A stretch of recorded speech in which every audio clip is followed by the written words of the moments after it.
ঘুম থাকে।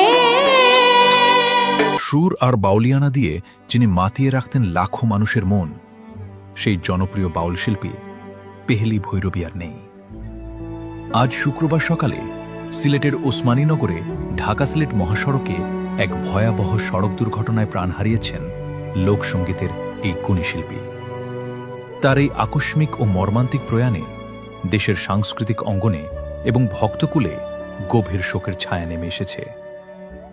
কিশোরগঞ্জের ভৈরবের কৃতি সন্তান পেহলি ভৈরবী আজ শুক্রবার সকালে ঢাকা থেকে ইউনিক পরিবহনযোগে সিলেটের দিকে যাচ্ছিলেন।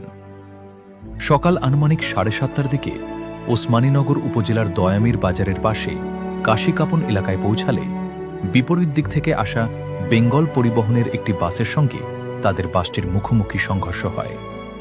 সংঘর্ষের তীব্রতায় ইউনিক বাসটি সড়কের পাশে গভীর খাদে ছিটকে পড়ে।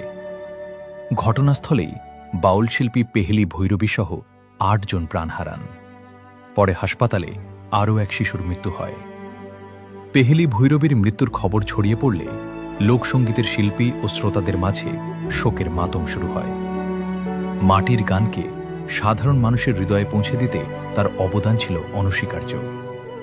তার সহশিল্পীরা জানান, গানই ছিল তার ধ্যান জ্ঞান।